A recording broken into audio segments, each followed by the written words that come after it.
जिले की हर खबर सबसे पहले आप तक पहुंचाने का वादा, बस यही है एक इरादा।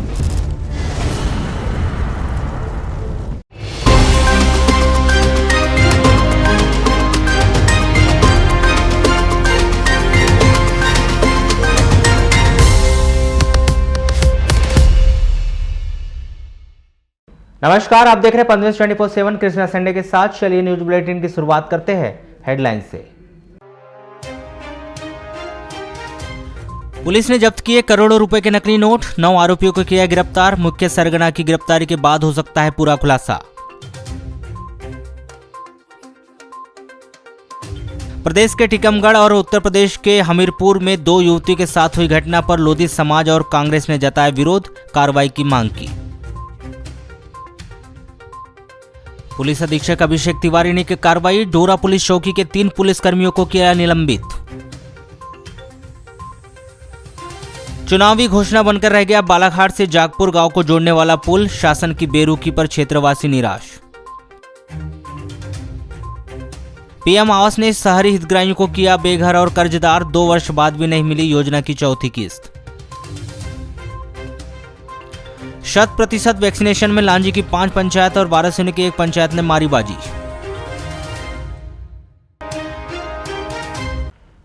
बारिश और पानी की एक एक बूंद कतरा कतरा बचाने के लिए न जाने कितने वर्षों से शासन प्रशासन के नुमाइंदे हर किसी से यही गुजारिश करते दिखाई देते हैं कि जल बचेगा तो कल बचेगा। लेकिन हम में से कितने लोग हैं जो इस बात को अनसुना कर देते हैं। लेकिन इस बात को जैसे बैयर तहसील मुख्यालय से लगे हुए बिरवा गांव के लोगों ने गार्ड बांध ली और शुरू हो गए पानी की एक एक बूंद को सहेजने के लिए। एकजुटता और लगन की मिसाल ने बिरवा गांव का हर व्यक्ति हर घर इस काम में अपना 100% देने को तैयार हो गया। निश्चित ही यह बातें सुनकर आपके मन में भी लग रहा होगा कि आखिर आपने भी रेन वाटर हार्वेस्टिंग, बारिश और पानी की एक एक बूंद को बचाने, उसे जमीन में दोबारा सुरक्षित और संरक्षित करने की बातें तो दर्जनों बार सुनी है। हर गर्मी के मौसम में लोगों को एक एक बूंद पानी के लिए परेशान होते देखा है, लेकिन हर बात इस बात को अनसुना कर और अनदेखा कर दिया है, क्योंकि हमारे क्षेत्र में तो पानी की भरमार है। कुआं बोरवेल में पर्याप्त पानी आ रहा है, लेकिन क्या यह पर्याप्त पानी हमेशा चलेगा? और भूमिगत पानी का इसी तरह से लगातार दोहन होता रहा तो पानी की स्थिति एक समान रहेगी, या फिर कल का पानी और सरोवर से सरोबार राजस्थान, आज का मध्य प्रदेश कल का राजस्थान न बन जाए। पानी और प्रकृति को सुरक्षित और संरक्षित करने की बड़ी बड़ी बातें करने वालों को एक बार फिर प्रकृति के सच्चे दोस्त बैगा आदिवासियों ने एक सीख दी है। संभल जाओ, अभी देरी नहीं है, वरना बाद में पछतावा होगा क्या। जल जंगल जमीन बचाने की बात करने वाले बैगा आदिवासी समाज के लोगों ने हमेशा ही हमें प्रेरणा दी। आज तक उनके द्वारा हमेशा ही प्रकृति को बचाने के लिए प्रयास किया गया। इसी प्रकृति के पास सहेजने के लिए बिरवा गांव के लोग आ गए हैं। वे स्वयं पानी का महत्व समझ चुके हैं और दूसरों को भी समझा रहे हैं। पानी का कतरा कतरा सहेजने, घर घर से सोक फीड बनाने, घर की महिलाएं हाथों में कुदाली पौड़ा लेकर गड्ढे खोदना शुरू कर दिया। एक सप्ताह के भीतर 300 से अधिक घरों की बाड़ियों में सोक फीड बनाने के लिए गड्ढे खोदकर तैयार कर लिए गए। ऐसा करने से जल संरक्षण ही नहीं होगा, बल्कि आगामी भीषण गर्मी में कुओं, हेडपंपों में जल स्तर बना रहेगा। मनरेगा योजना से बनाए जा रहे सोक फीड से गाँव के लोगों को रोजगार भी मिल रहा है। बिरवा निवासी लाल सिंह मेरावी, झांसी परते, मेहता परते, भूपेंद्र टेकाम, कमलेश टेकाम बताते हैं कि पंचायत सोकपीट सभी घरों में बनाने के लिए मुनादी करवाई। फिर उसके बाद पंचायतों के ग्राम प्रधान समेत पंचायत की पूरी बॉडी के द्वारा घर घर जाकर जल संरक्षण का महत्व समझाया गया, सोकपीट बनाने प्रेरित किया गया। क्योंकि पहले घर का निस्तार किया हुआ पानी खाली जगह में बहते रहता था। पंचायत की पूरी बॉडी ने समझा दी कि सोकपीट में जल संरक्षण करने से जल स्तर बना रहता है। इसलिए 12 जून से हर घर में महिला पुरुष सोकपीट के लिए गड्ढे खोदना शुरू कर दिया है। एक सप्ताह के भीतर 300 घरों में गड्ढे तैयार कर लिए गए, जहां पर 3 से 4 दिनों में सोकपीट तैयार करवा दिए जाएंगे। पंचायत में जल संरक्षण को लेकर पिछले 5 साल में 8 तालाब भी खनन कराए गए। तहसील के प्रत्येक शासकीय भवनों में जल संरक्षण के लिए मनरेगा से वाटर हार्वेस्टिंग बनाने के निर्देश है। इसके अलावा प्रत्येक पंचायतों में आंगनबाड़ी भवन में भी वाटर हार्वेस्टिंग बनाने के निर्देश प्राप्त हुए। बैयर तहसील के सहजना और झांगुल गांव में पुलिस के द्वारा बीते 2 दिनों से लगातार कार्रवाई करते हुए लगभग 5 करोड़ रुपए से अधिक के नकली नोट जब्त किए जाने की जानकारी मिल रही है। हालांकि इस विषय पर मोबाइल पर हुई चर्चा के दौरान पुलिस अधीक्षक अभिषेक तिवारी ने बताया कि नोट तो मिले हैं, लेकिन नोटों की गणना अभी पूरी तरह से नहीं हो पाई है, इसलिए विस्तार में जानकारी नहीं दे पाएंगे। नकली नोट प्रकरण के विषय में जानकारी यही मिल रही है कि पुलिस अधीक्षक अभिषेक तिवारी के मार्गदर्शन में बैयर सहित अन्य थाने की टीम ने बैयर के सहेजना और झांगुल में अलग अलग कार्रवाई करते हुए शुक्रवार को 5 आरोपियों को गिरफ्तार किया, जिनके पास से लगभग 8 लाख रुपए मिलने की जानकारी मिल रही है। वहीं दूसरी ओर शनिवार को 4 आरोपियों को गिरफ्तार किया गया, जिनके पास से लगभग 5 करोड़ रुपए मिलने की जानकारी मिल रही है। हालांकि चर्चा के दौरान पुलिस अधीक्षक अभिषेक तिवारी ने किसी भी तरह का खुलासा नहीं किया और यह जानकारी दी कि इस पूरे प्रकरण में आगामी दिनों में भी कार्रवाई जारी रहेगी। अलग अलग टीम बनाकर कार्रवाई की जा रही है। सूत्रों से मिल रही जानकारी के अनुसार नकली नोट का पूरा कारोबार का नेटवर्क बालाघाट जिले के किरणापुर और पड़ोसी राज्य महाराष्ट्र के गोंदिया जिले से जुड़े होने की जानकारी मिल रही है। जानकारी यही मिल रही है कि पुलिस की अलग अलग टीम नकली नोट मामले के मुख्य सरगना की गिरफ्तारी के लिए किरणापुर और गोंदिया की जांच कर रही है। मुख्य सरगना की गिरफ्तारी के बाद ही इस पूरे मामले का खुलासा किया जा सकता है कि आखिरकार इतनी अधिक मात्रा में नकली नोट खपाने की तैयारी कहां की जा रही थी, कहां से इतनी बड़ी मात्रा में नकली नोट बालाघाट तक पहुंचे, इस पूरे गोरख धंधे के पीछे किसका हाथ है। आपको बता दें कि बीते 1 वर्ष पूर्व भी बहेला थाना के अंतर्गत ऐसे ही नकली नोट का एक प्रकरण सामने आया था, जिसमें नकली नोट मंडला भेजे जाने की जानकारी मिली थी। पुलिस के द्वारा कार्रवाई में आरोपियों ने खुलासा किया था। शुक्रवार और शनिवार को दोबारा नकली नोट का इतना बड़ा जखीरा मिलने के पीछे शहर पुलिस की जांच का एंगल 1 वर्ष पहले मिले नकली नोट की ओर भी गया होगा। हालांकि है तो जांच का विषय है, अब पुलिस इस मामले में लगातार जांच कर रही है। शायद इस मामले में पूरा खुलासा इस पूरे कारोबार को संचालित करने वाले नकली नोट के सरगना की गिरफ्तारी के बाद ही किया जा सकता है, जिसके लिए शायद हमें कुछ देर का और इंतजार करना पड़ सकता है, जिसके बाद पुलिस इस प्रकरण की पूरी कहानी सिलसिलेवार कार्रवाई के अनुसार प्रेस के समक्ष रखे, जिसे हम आपको बता सकेंगे। जिले के परसवाड़ा थाना क्षेत्र के अंतर्गत आने वाले ग्राम झारिया निवासी एक 17 वर्षीय नाबालिग लड़की ने अपने गांव के एक युवक के विरुद्ध दुष्कर्म करने का आरोप लगाया है। नाबालिग लड़की की रिपोर्ट पर परसवाड़ा पुलिस ने आरोपी सत्येंद्र इनवाती ग्राम झारिया निवासी के विरुद्ध धारा 376, 376(2), 450 भारतीय दंड विधान की धारा 5L/6 लैंगिक अपराधों से बालकों का संरक्षण अधिनियम के तहत अपराध दर्ज कर विवेचना शुरू की है। अपराध दर्ज होने के बाद से ही आरोपी फरार बताया जा रहा है। रूपदर थाना क्षेत्र में एक व्यक्ति ने स्वयं पर मिट्टी तेल डालकर आग लगा दी, जिसकी जिला अस्पताल में उपचार के दौरान मौत हो गई। मृतक सानेल सिंह 31 वर्ष ग्राम मुकवा निवासी है। इस व्यक्ति ने किस वजह से स्वयं को आग के हवाले किया, यह स्पष्ट नहीं हो पाया है। आगे जांच रूपदर पुलिस के द्वारा की जा रही है। प्राप्त जानकारी के अनुसार 25 जून की रात्रि सानेल घर में था और उसकी बहन बहनोई और भांजी भी घर में आए हुए थे। रात 2:30 बजे करीब अचानक बिजली बंद होने पर सानेल उठा और उसने दिया जलाया। उसके बाद डिक्की में रखे मिट्टी तेल स्वयं पर उड़ेलकर माचिस से आग लगा दी। सानेल को आग के लैपटॉप से घिरा देख परिवार के लोगों ने पानी डालकर आग बुझाया। सानेल की आग से झुलसने से हालत गंभीर बनी हुई थी। 26 जून को सुबह सानेल को जिला अस्पताल बालाघाट लाकर भर्ती किया गया, जहां उपचार के दौरान 2:30 बजे करीब उसकी मौत हो गई। शुक्रवार को तहसील कार्यालय बारहसुनी पहुंचकर खैलांजी निवासी पिता पुत्र मोहनलाल लिल्लारे और भीवराम लिल्लारे के द्वारा 2 लोगों पर आरोप लगाया गया कि उनके द्वारा खेत की जमीन जबरन खरीद ली गई। इस मामले पर जांच और दोनों खरीदारों पर कार्रवाई की उन्होंने मांग की। वारासिवनी एसडीएम संदीप सिंह और उप पंजीयक वारासिवनी को अपनी परेशानी बताते हुए मोहनलाल लिल्लारे और भीवराम लिल्लारे ने बताया कि पवन मश्करे शिक्षक और संजय मेश्राम पर जबरदस्ती दबाव बनाकर स्वयं की कृषि भूमि अपने फायदे के लिए बेचने के लिए मजबूर करने और अमानत राशि का 1 रुपये भी नहीं देकर वृद्ध आश्रम छोड़कर आपत्ति के बावजूद फर्जी पावती बनाने, बिना आपत्ति निराकरण करने का आरोप लगाते हुए ज्ञापन सौंपकर जांच के उपरांत यथावत भूमि दिलवाने व दोषियों पर कड़ी कार्रवाई करने की मांग की है। डीएम साहब से मैं वो प्रकरण में आया था। मैंने आपत्ति लगाया था तहसीलदार महोदय खैलान जी को 4 मार्च को। वो आपत्ति का बिना निराकरण किए तहसीलदार महोदय खैलान जी ने आदेश जारी कर दिए पावती के लिए। क्या प्रकरण था? वो ज़मीन का था। हमारे पिताजी को जोर जबरदस्ती पवन मस्करे ने ज़मीन बिकवाया था संजय मेश्राम को। शिक्षक है वो, और पूरे पैसे रखा पवन मस्करे ने।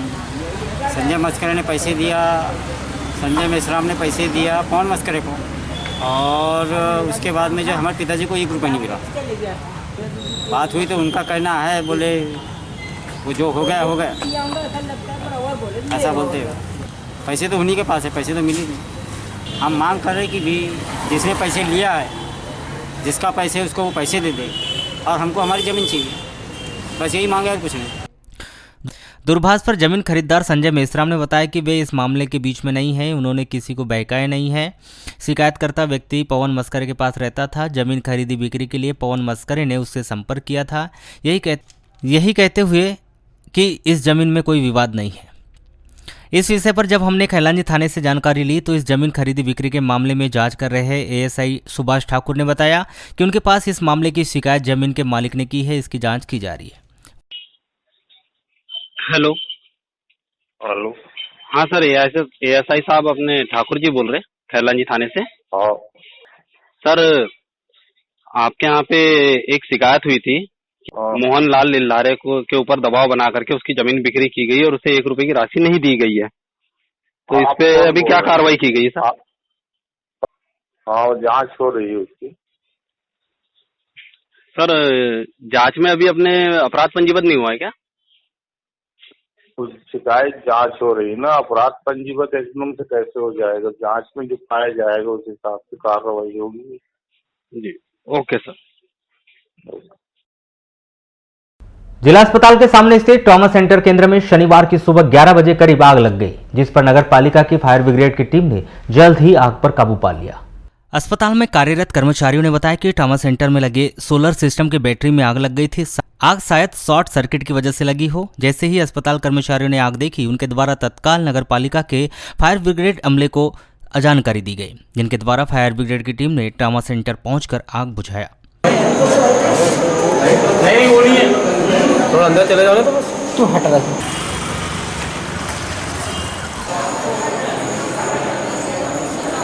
मामले में समझ तो नहीं आया। आग लग गई एक घंटे अचानक में आए यहाँ पे, आग लगी थी। इस वजह से अपने को क्या वो रहता है ना अपने को मारने के लिए, हाँ, उसमें ला के पूजा वूजा की हमने और जो भी चीज़ स्विच बंद करना था स्विच बंद किए, और उसकी वजह से वो लोग आ गए तो उसमें बंद हो गया। में लगी थी, बैटरी में लगी थी।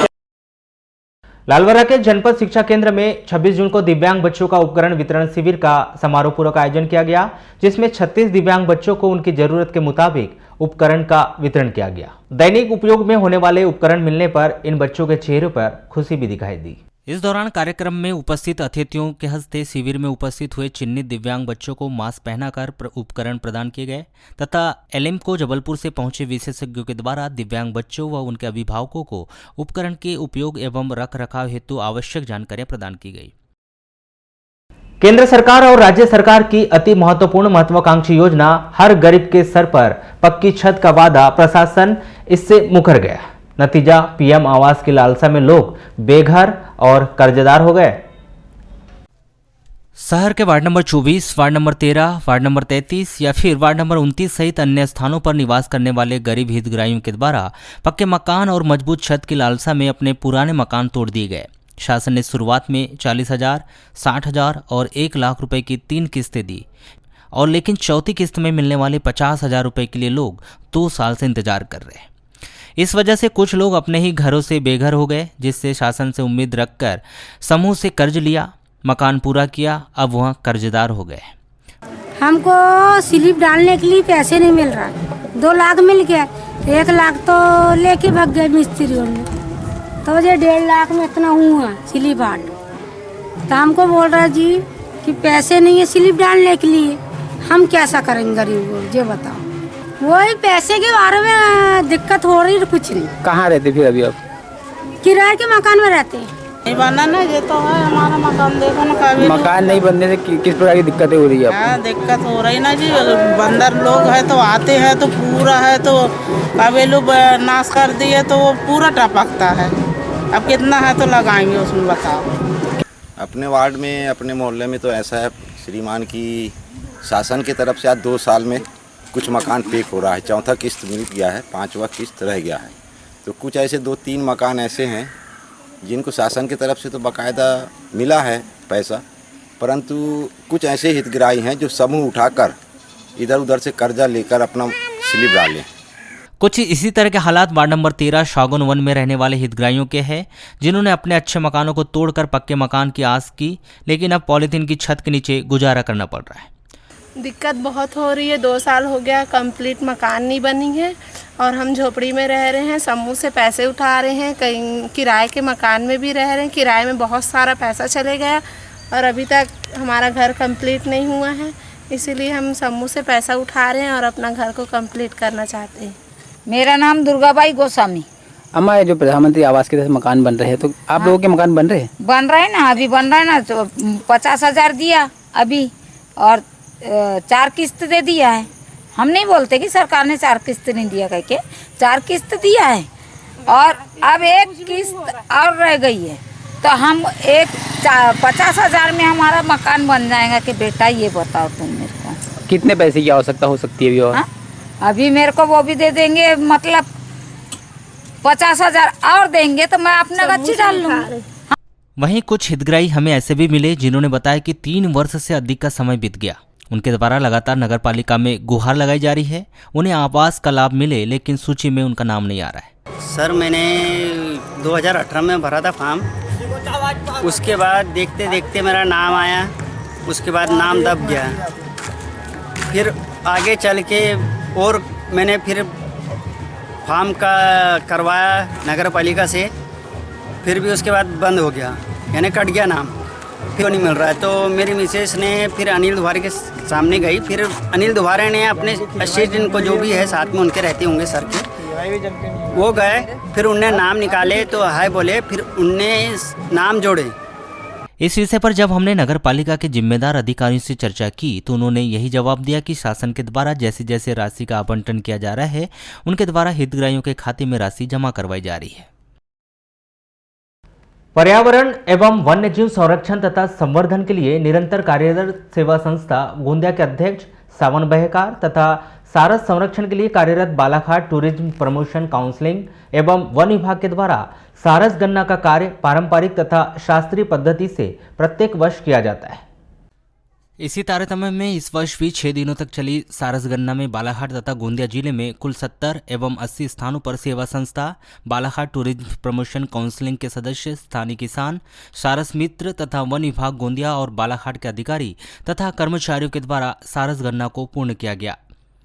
कलेक्टर दीपक आर्य के द्वारा बताया गया कि बालाघाट जिले में 47, गोंदिया जिले में 39 व भंडारा में 2 सारस की गणना की गई, जो हर्ष का विषय है। विशेषकर बालाघाट जिले में सबसे अधिक सारस पाया जाना एवं बालाघाट के किसानों से अपील की गई है कि सारस के घोंसलों को किसी भी प्रकार से नुकसान न पहुंचाया जाए, तो प्रत्येक वर्ष में 10 से 12 जोड़े सारस की संख्या में वृद्धि देखी जा सकती है। प्रत्येक किसान एवं ग्रामीणों को जागरूक रहकर इनके संरक्षण हेतु सजगता से कार्य करना चाहिए, जिससे बालाघाट जिला सारस के लिए पहचाना जाएगा। तेरोडी थाना क्षेत्र के अंतर्गत आने वाले ग्राम कोयलारी निवासी एक मछुआरे श्रीराम उई के 58 वर्ष की तालाब में डूबने से मौत हो गई। 26 जून को 11 बजे यह घटना उस समय हुई जब यह मछुआरा अपने गांव के महाजन तालाब में मछली मारने के लिए गया था। तेरोडी पुलिस ने इस व्यक्ति की लाश बरामद की है। पुलिस से मिल रही जानकारी के अनुसार 26 जून को 10 बजे करीब श्रीराम मुई के अपने गांव के अन्य मछुआरों के साथ अपने गांव के महाजन तालाब में मछली मारने गए थे। 11 बजे करीब जब श्रीराम मुई की मछली पकड़ने तालाब में उतरे तो वह बाहर ही नहीं निकल पाया। श्रीराम मुई के मछली पकड़ते समय तालाब के गहरे पानी में चले जाने से तालाब में डूब गया था। खबर मिलते ही परिवार के लोग पहुंचे। अन्य मछुआरों ने तालाब में तलाश किया और श्रीराम मुई की लाश तालाब से बाहर निकाली।